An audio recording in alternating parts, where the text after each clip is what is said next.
Hi, Ruben van Roon Drum Channel. Once again, a great lesson about Mr. Steve Gadd. Today we're gonna do the five greatest drum fills of Mr. Steve Gadd. And at the end there's a bonus with this fill he uses the most. Stay tuned and please like and subscribe my videos and give it a thumb up or leave a comment which fill you wanna learn. I will answer everything, and if you leave a comment and a thumb up, the algorithm's gonna be higher and more people can see my videos. So also like and subscribe, do everything you want. And we start with fill number 1.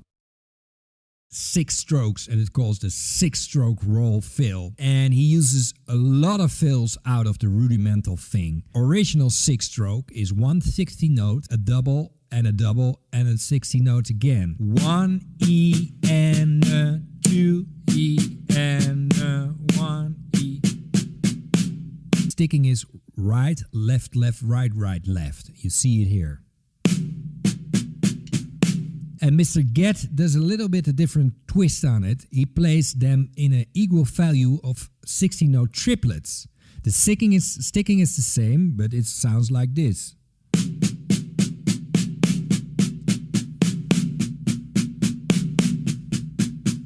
And the single notes he plays on the toms.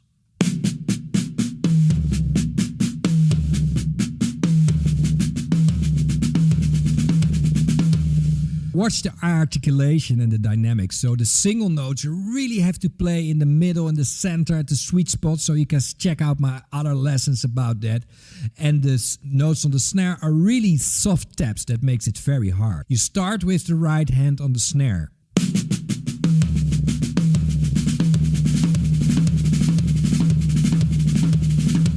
He also uses it a lot in drum solos. Then he plays it on the snare as the original 6-stroke roll. And he doubles the bass drum with the accented single notes.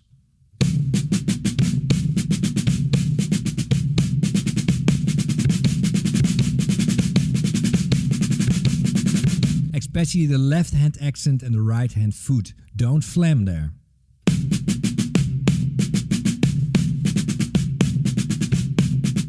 This is the first variation where he plays 2 bass drums instead of 2 right hands.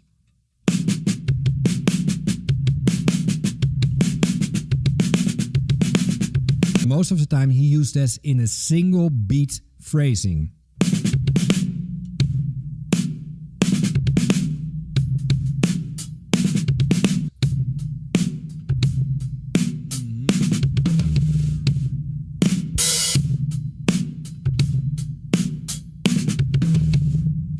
And the 4 variations, he skips the first part and only start with the 2 fast bass drums.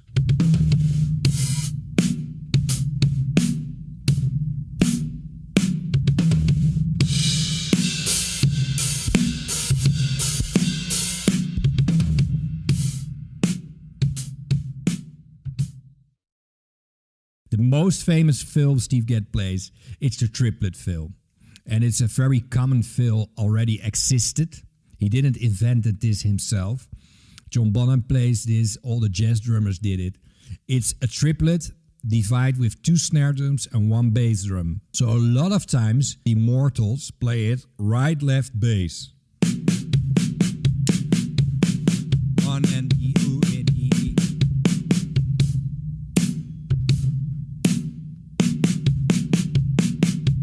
A lot of fills, Steve Gadd starts with the downbeat on the bass drum. That's really important. The downbeat is on the bass drum. So he started fill with the bass drum. But then the sticking is not bass drum right left, but bass drum left right. And that is so hard. And I think he does this because of the articulation. You articulate much better.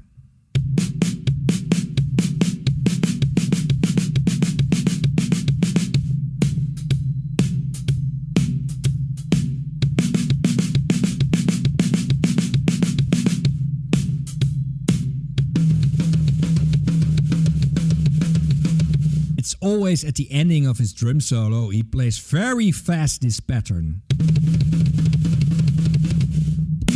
And it's so hard to really articulate well. Every hit has to be there, you know, that's so hard. And it has to be really triplets. I think it's one of the hardest fills Steve Gadd plays. And there's one trick he uses a lot. The rhythmic world has two parts. Part 1, that's the binary world. So we play everything divided in two. So that's straight 8, 60 note, 32nd notes. And the feel is really, we call that straight.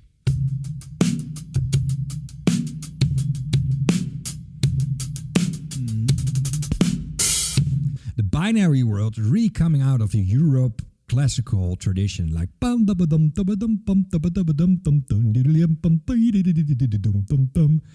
other world is the Ternary world. Everything is divided in 3. That's the world of 3 that's coming out of Africa.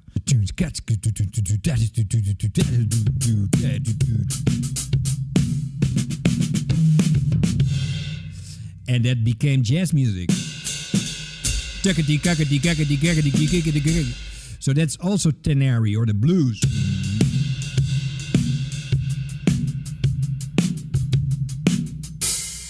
So what Steve Gadd does in his playing is that he combines that a lot. So every fill, he almost can play ternary and binary. So this triplet thing is really ternary. But he has also a binary variation. And then we do actually the same with the downbeat on the bass drum, but we, instead of 2 notes, we play in between 3 notes. So then it's our 32nd note. And that is bass, right, left, right. Bass, right, left, right.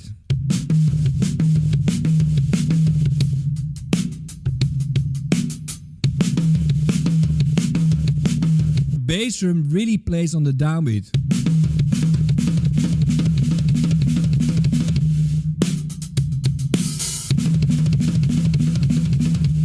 Very hard to play.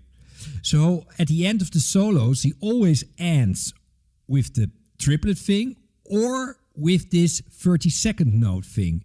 It's the same concept, the same idea, but a different phrasing and a different feel.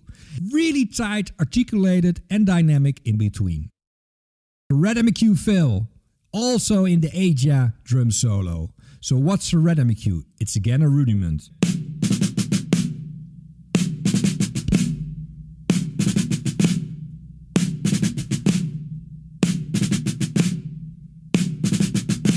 Again, Steve Gadd changes it a little bit and makes it again even 60-note triplets in the same value.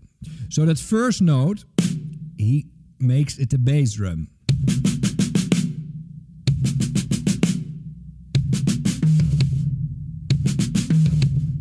And the last one is also a bass drum.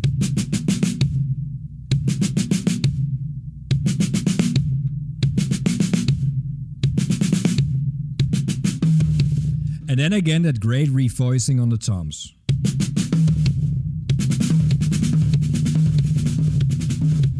It's really hard to play, a lot of fills. He starts with the bass drum and then 2 left hands. And then you really have to build your technique. And then the articulation. So the left hands are taps and the toms are again the accents.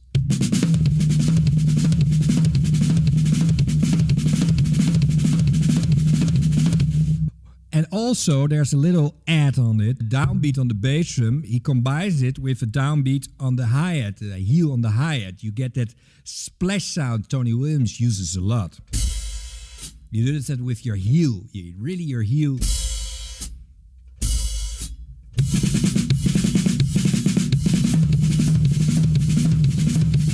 Start with your right hand, not with the bass, with the right hand.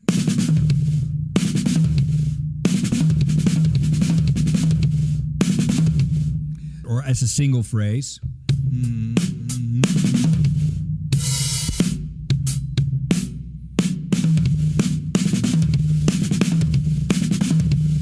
So you can rephrase it or add a double left hand on it.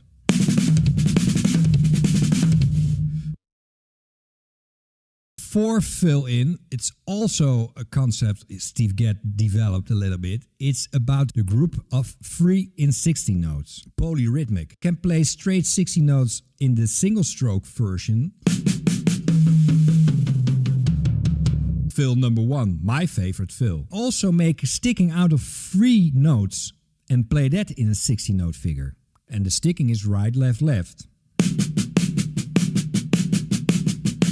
But it's not even 60 notes if you continue. Somewhere you get on the downbeat again.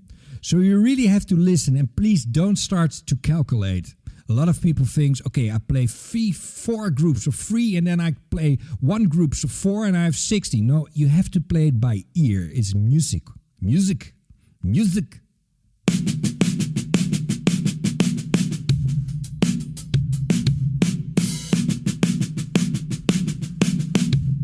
And again, the right hand has the accent and the left hand has the small, tiny taps. And that is so hard to do. A lot of my students play. But it's really the articulation is.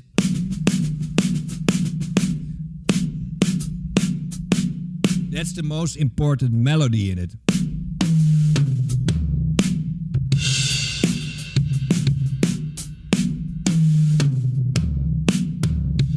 You know, and this are the ghost notes.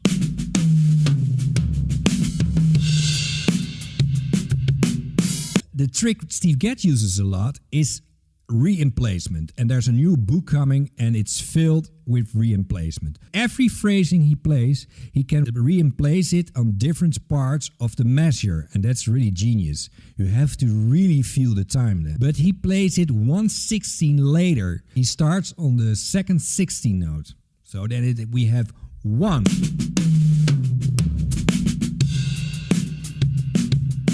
1 yen and 2 yen and 3 yen and 4 yen.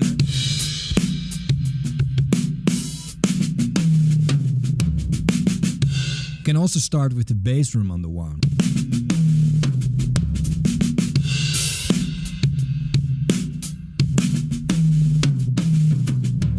Further, you start on the first 8 note, 1 and a 2. 1.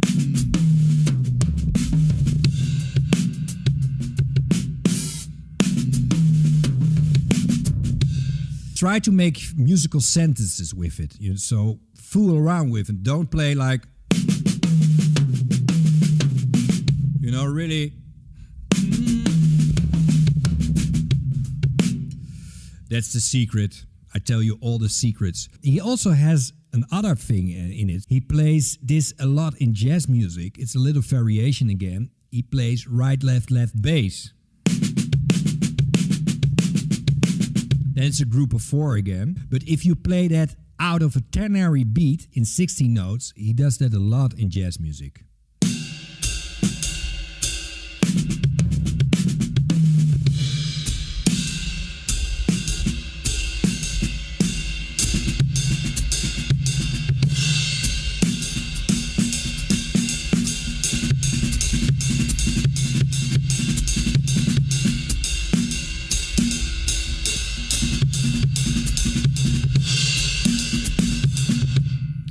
Also use this a lot like this.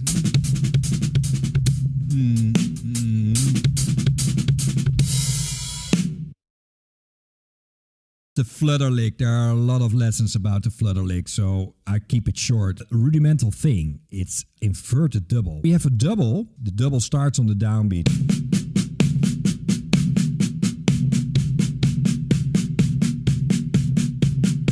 Inverted double, the downbeat is on the second hand of the double. 1 and...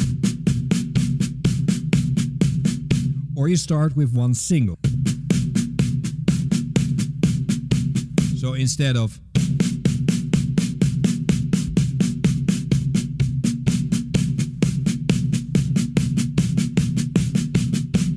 So that's the basic idea of the flutter lick. Your right hand on the hi-hat and your left hand on the snare. You start with the snare instead of the hi-hat.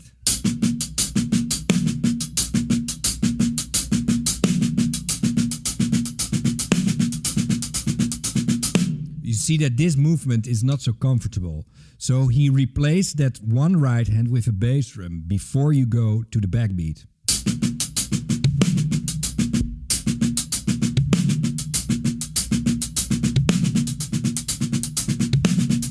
So you do it with the last bass drum.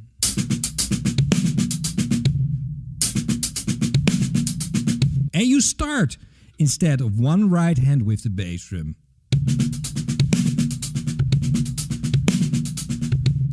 So again, we have that very difficult left hand taps, and we have a double 60-note bass drum figure or 32nd note bass drum figure that is really without any context, with no right hand lead or something. It's only the bass drum. That's really hard to get that tight.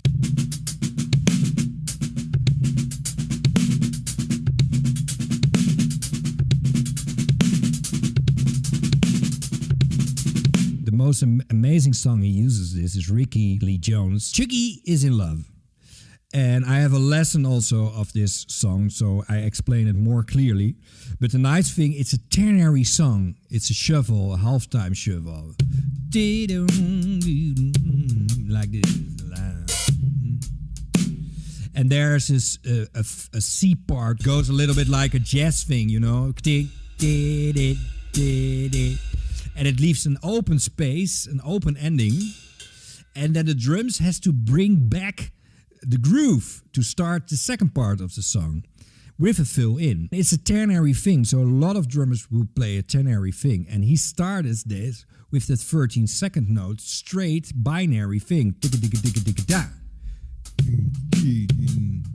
Digga-digga-digga-digga-da. And then he plays that flutter lid.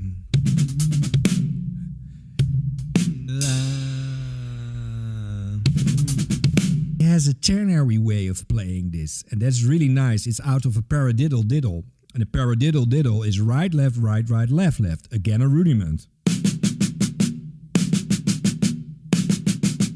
And play your right hand on the hi-hat and your left hand on the snare.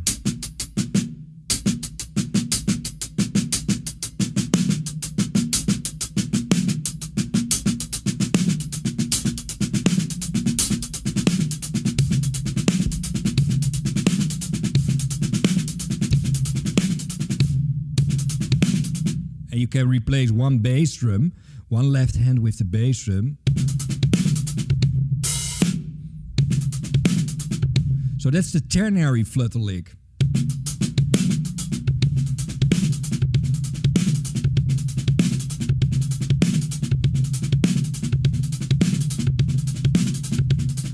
And actually this sticking bass, left, right, right, left, bass in 60-note triplets.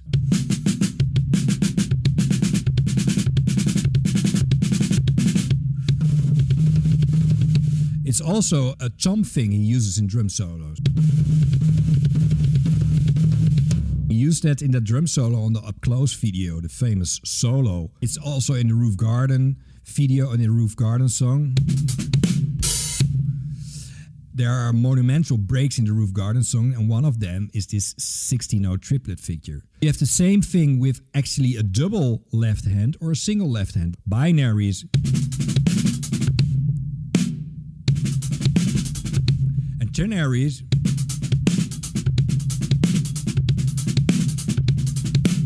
But again, the same concept and the same kind of phrasing, the same kind of sound, you know, the same kind of melody.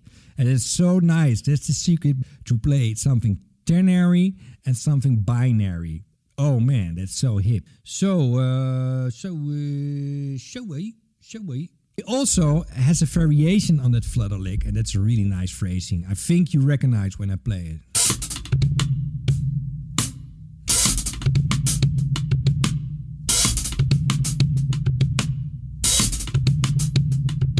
It's again in this great Up Close book. There are a lot of more phrasings. He has so much phrasings in it. But he plays that paradiddle exercise.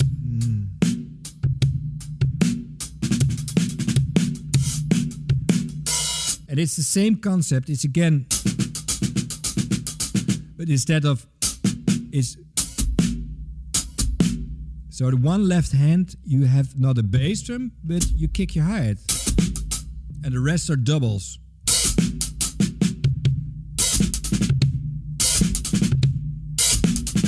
So you really use both your feet. It's amazing. And then on that great performance on Children's Day 1984, it's even harder. He plays it not on the snare, but he plays it like a rim click.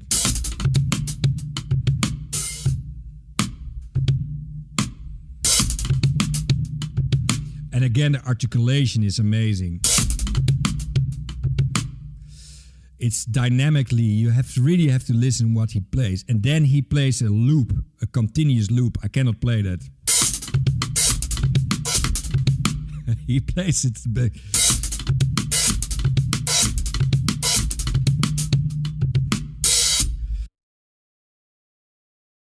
The paradiddle. The paradiddle thing, the paradiddle king, the paradiddle god. Steve Gadd is paradiddle. You know, if you say paradiddle, you say Steve Gadd. If you say Steve Gadd, you say paradiddle. It's amazing.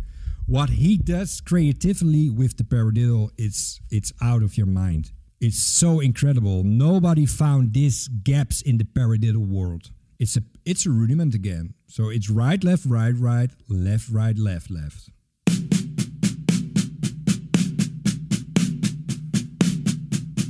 You can use that already in a very musical way. If you play just a normal 60-note fill-in, if you make that a paradiddle thing, you get already completely different phrasing.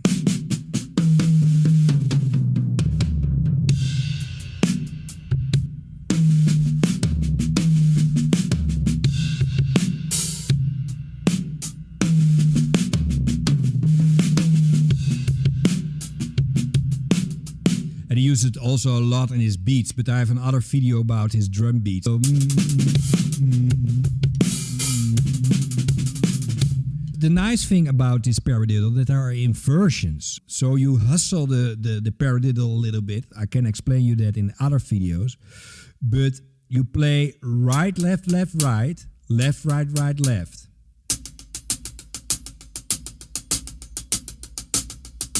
So you get a different phrasing.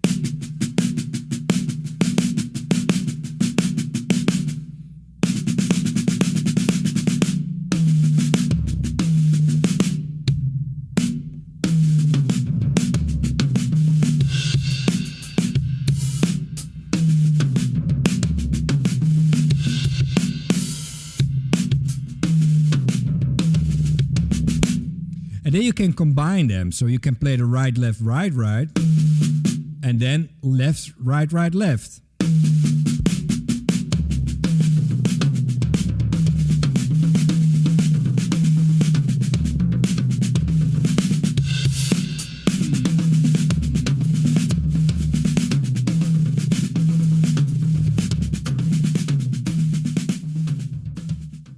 He also uses it a lot like this sticking, so his left hand on his hi-hat.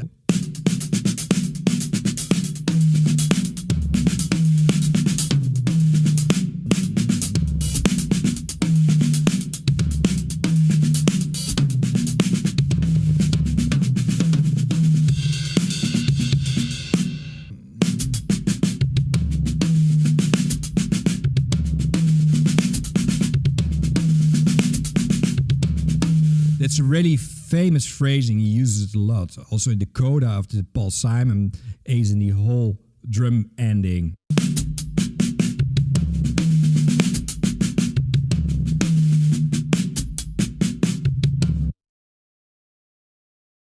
Alright, I promised you at the end as a bonus, what is the fill-in Steve Gadd uses the most?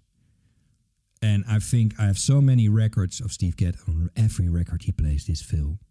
And what's nice about it, it's actually a very small fill, but it is the most beautiful fill around. Yeah.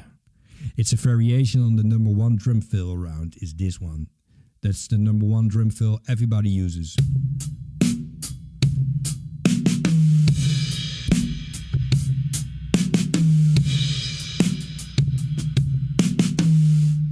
You know, fills don't play the bills. Grooves, that makes you the frills, because that's the secret. But he makes a variation. He starts this with a 5-stroke.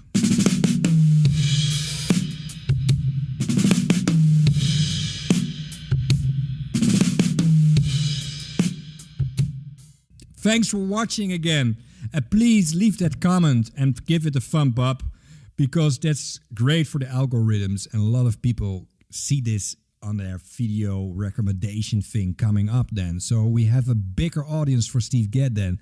And please like and subscribe this video also. I have a great Facebook page, the Steve Gadd Drum Lesson group on Facebook. And there are all the fills, and you can leave comments there and ask me questions. I will answer all the questions. So see you next time, and bye-bye.